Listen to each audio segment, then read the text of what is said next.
everybody, Lisa here. Welcome back to my channel and welcome back to Self-Worth Saturday. This week's topic is going to be self-trust. But before I get into that, just to let you know, if you are new here, that every week in this series, what I will do is share with you, we'll kind of go over what we covered the last week and what the challenge was, talk about that a little bit, kind of how I did, I'll check in with how you did, and then what we'll do is I will talk a bit about the topic of the week. And usually these are just, not usually, these are always going to be topics that are related to self-worth, self-love, self-confidence, those sorts of topics.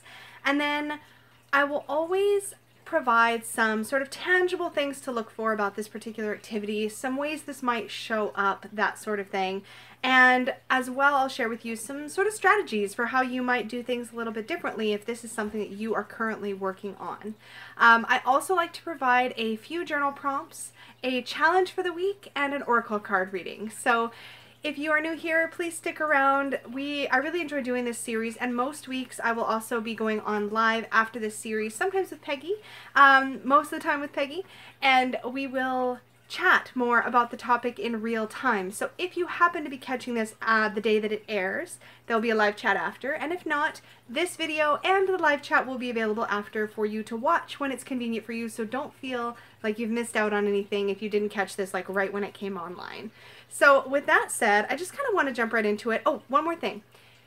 Don't forget, if you have a topic you want me to cover that's related to self-worth, you can either email me at tarotwithlisa@gmail.com, or you can message me on Facebook or Instagram, or comment down below, or let me know in the Supportive Tarot Facebook group. So lately I've been running a poll to kind of see what topics the group wants me to cover next in this series. And yeah, it's really been a meaningful series for me. I've really been enjoying doing it, and I really appreciate those of you who are participating, because these topics can be a little bit vulnerable, and it's really great that I get to share them with all of you. So with that being said, last week we talked about, let me remind myself, people pleasing. Oh yes, this was a big one. This was the video where I talked 1,000,000 miles an hour. And speaking of speed, I am a fast talker to begin with, but there is actually a feature on YouTube I didn't know it existed for the longest time. There's a gear at the bottom. Let's see, by the time this video flips around, it'll probably be on this side. But there's a gear over there, and you can change the playback speed. And I thought this would turn us into like chipmunks or like really low talking, but it actually works really well. So if I'm ever speaking too fast, you can slow me down over there, and if heaven forbid you want to speed me up, I mean, it's possible, then you can also speed me up there. So just a little pro tip for you. Now, that being said, people pleasing. So our challenge last week, I'm just reminding myself, oh yes, was to either say no one time without explaining yourself, or to give an opinion, like your actual opinion, without explaining yourself, and just see what happens. So I can't think of a specific instance where I did this last week, to be honest with you, but it is something I'm currently working on in an active way, so I'm pretty sure I did this. Peggy, if you're in the live chat, can probably tell you guys if I was successful at all this week, because this is like an active area I'm working on, just being able to give an opinion or an answer without over-explaining. So we'll ask Peggy if I did that. Moving along, I'd love to know how you guys did. Did you try the no thing or the opinion thing this last week? And if so, how did it go? Let us know in the chat if you're live right now, or in the comments down below if you're watching this after. Now let's look at this week's topic, self-trust. Sorry, there's house noises. So self-trust, I'm sorry, I'm really distracted because they're talking. Okay, I can do this, Okay. So here's what this looks like. Now, when I'm talking about self-trust, I'm kind of talking about the lack of self-trust. A lot of times we develop this innate lack of trusting ourselves. We don't trust ourselves to maybe make good decisions. We don't trust ourselves to follow through. We don't trust ourselves to be good judges of character. All of these things can kind of really weigh us down and keep us stagnant and prevent us from moving forward in our lives. So here's some things that you might notice you do if you have a lack of self-trust. You might check your opinions against other people, like kind of feel other people out to see what they want, to see if it validates or what they feel or think, to see if it validates what you feel or think before you're willing to put your opinion out on the table for consumption. So a lot of times this is something that I will do If there's a topic I feel like, well, maybe I shouldn't have an opinion, or maybe my opinion doesn't matter, or I won't trust myself to have an opinion that is educated enough, and all of these things could be completely valid. So I'm not saying that there's a problem with thinking through your opinions before saying them, but I certainly notice when I am sort of checking myself against what other people want before I commit. And this falls a little bit into a gray area of overlap with what we talked about last week around just being willing to answer a question without over-explaining or justifying your opinion. It kind of falls into that same category, but those of us that lack self-trust might have a tendency to really want public sort of consensus before we'll weigh in, if that makes any sense. And so if you catch yourself doing that, it could be that you don't trust yourself to have an opinion worth sharing, and that comes down to a basic feeling about self-worth. The other way that this might show up is you might feel like you're unable to keep your commitments to yourself. So you might say things to yourself like, I have no willpower, or I'm not able to change anything, or I'm very set in my ways, or I'm very stubborn. And you might repeat this kind of messaging to yourself over and over again, thus reinforcing your personal opinions about yourself and your lack of self-trust. So you might also feel as if you have just innately poor judgment. So this shows up a lot of times if you've had like a bad friendship or a relationship, and you kind of get out of that situation and now you feel like you can't even trust yourself to pick out good people in your life. People that won't hurt you, people that won't lie to you, that sort of thing. So if you've had like a relationship or a friendship that has gone particularly sour, you might be suffering from this level of self-trust where you're like, well, I think that person's a nice person, but look how it turned out last time. And you might hold yourself back and worry that your general judgment is at risk, or is at question, maybe is a better way to put that. You might also find yourself being extraordinarily hard on yourself when you make mistakes. Now this one is super relatable for I think most of us. A lot of us that are drawn to this particular topic and that I think are showing up here for Self-Worth Saturday are gonna relate to this one, because a lot of us are way too freaking hard on ourselves. If we make a mistake, if we do something to annoy another person, if we offend somebody, we beat ourselves up like we are experts at beating ourselves up. And that being too hard on yourself is partly because you don't trust yourself to be able to accept your mistakes. It's hard to describe. This one will make more sense when I get into action steps, but basically it boils down to self-worth and self-trust if you're having a hard time letting your mistakes go. So the last thing, and oh, this is my world, you guys, and I've talked about this before, so this is no surprise, you might over-control your life. This shows up in so many ways. So if you don't trust yourself to see a thing through, or to maybe be a good friend, or maybe be a good partner, you might try to over-control your life, and by that I mean you might try really, really hard to hit certain milestones or check off certain boxes in your personal life so that you can follow through. You might fear your lack of following through with being that general person that can be liked and accepted exactly as you are, so you set an action plan or you set up expectations for yourself. And this can be a slippery slope, you guys, because I tell you what, when I get into this place, I build up so many expectations for what I'm going to do to make somebody else feel good, for example, that it becomes this high pressure situation for myself and also for them. So yeah, I know that one. And a lot of that is about trying to mitigate these possible routes to failure by controlling an outcome. So we think about contingency plans and how can we control the narrative and how can we make sure a conversation goes a particular way so that we're not put in a position to be uncomfortable or vulnerable, or to just have to really stand and say, yeah, this is what I think. So it comes kind of back to that whole wanting to have an opinion but being afraid to put it out there because what if everybody else doesn't think the same thing? So there's some interesting overlap in most of these topics with each other, but hopefully I'm giving you some tangible ways that a lack of self-trust may show up in your life. And there are so many more. You might be able to do some journaling on your own and identify some of the ways that you just know you don't trust yourself, or you can tell you're not trusting yourself. So why does this happen? Why don't we trust ourselves? What causes that to happen kind of in the first place? So the first thing is, for a lot of us, we have had people in our lives who just don't trust us, or we rather have had mostly people who don't trust us. in our lives. And if you're not trusted by the people around you, why would you know what trusting yourself feels like? If you're generally surrounded by people who control and mistrust, you're going to model that behavior because it's what you learned, and you're going to direct that behavior at yourself, because that's what we do, is we direct our behaviors and our shadows at ourselves, not just externally. You might have been held to external standards that were not entirely attainable, or were actually kind of impossible to uphold. So if you had perfectionist parents, or over-controlling parents, or teachers, or relationships, or whatnot, where you were held to a really impossibly high standard, you might have learned that you are supposed to hold yourself to a ridiculously high standard, and thus you're constantly trying to meet your own expectations, or meet this standard you set for yourself that has been modeled after the sort of standards that were set for you by other people.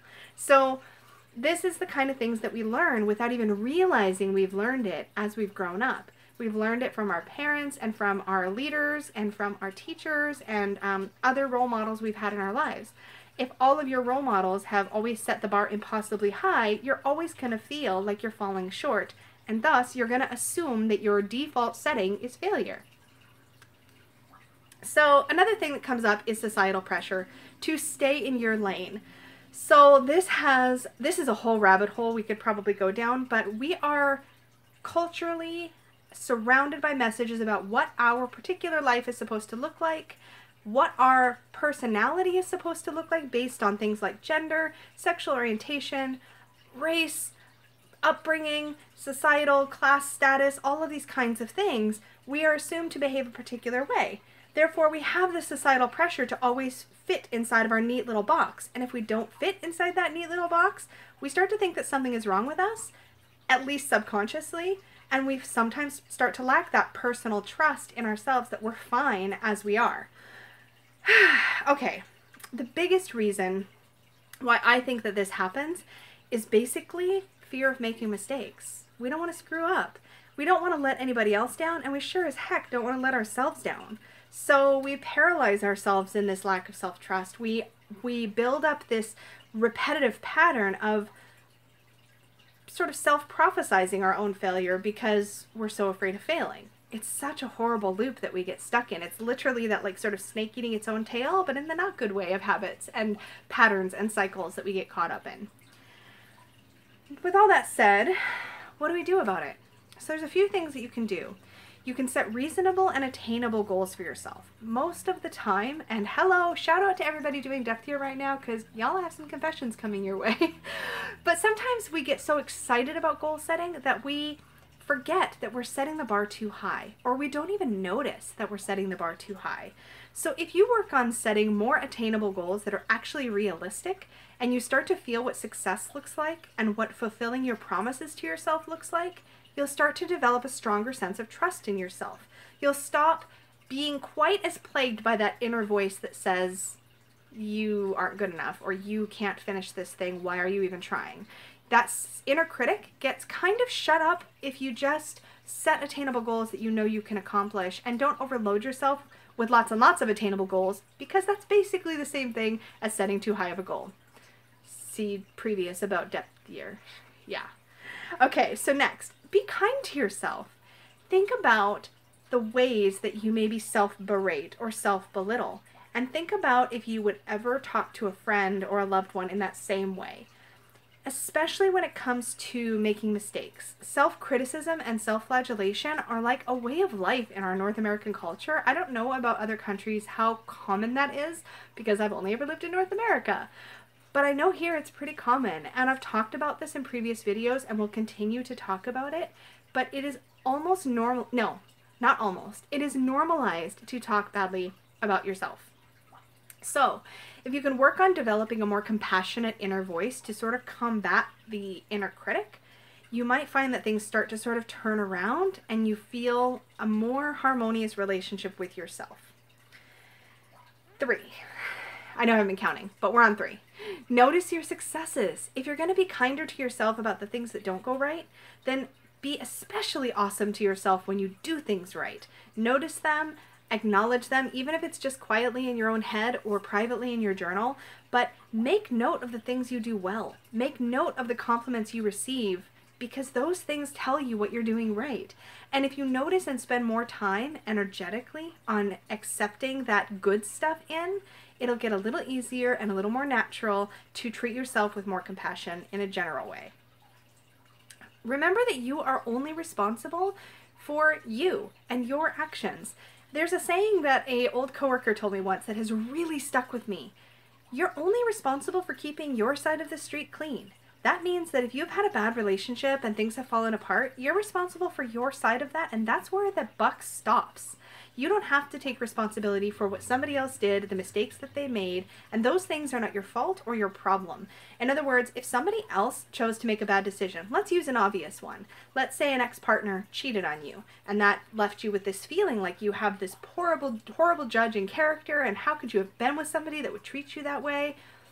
Yo, that person cheated on you. That person made that decision. That's their side of the street, and it's not your responsibility.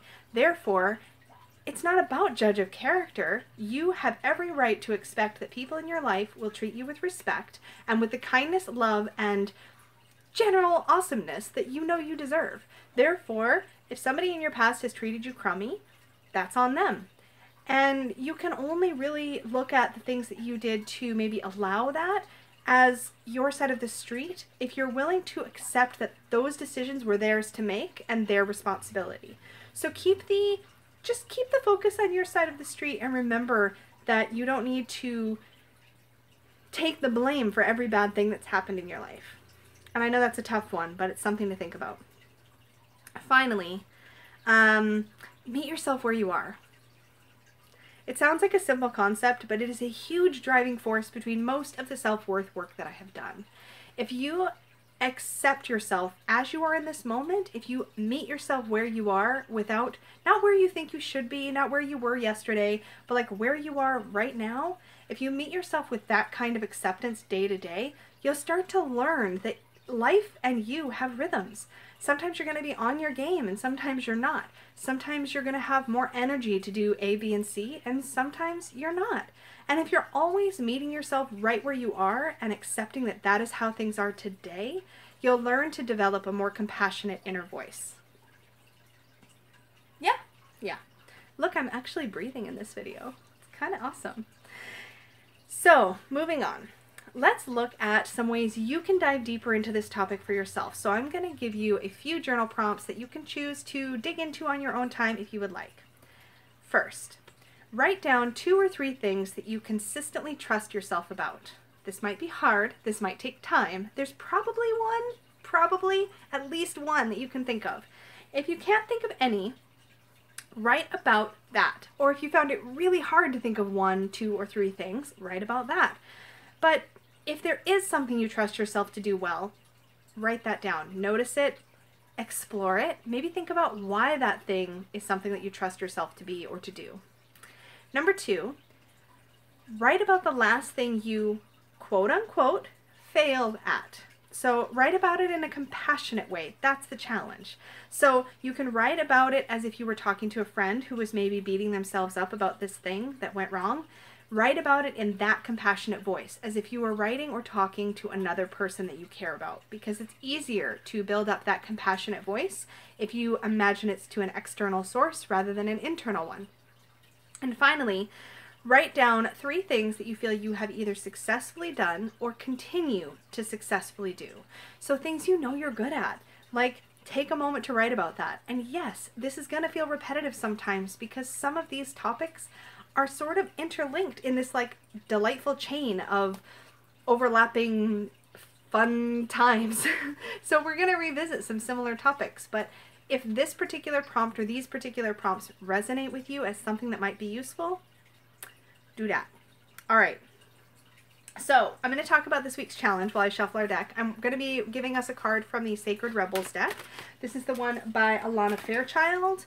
And while I'm shuffling, I'll tell you the challenge. So this week, try to notice when you are trusting yourself and when you aren't. Notice when you are doubting your first instinct or the action that you think you want to take or your opinion. Try to notice when you're trusting yourself and when you're not. If you notice when you're not trusting yourself, then make extra effort to notice when you do trust yourself. Chances are there are some things you trust yourself to do. Maybe it's just that you trust yourself to get to work on time every day.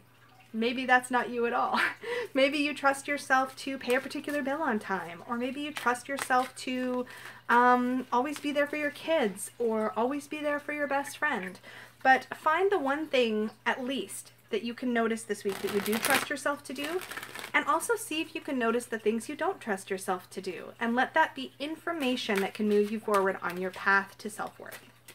So with that, let's pull an oracle card and see what our message is today. All right, I cut, I shuffled.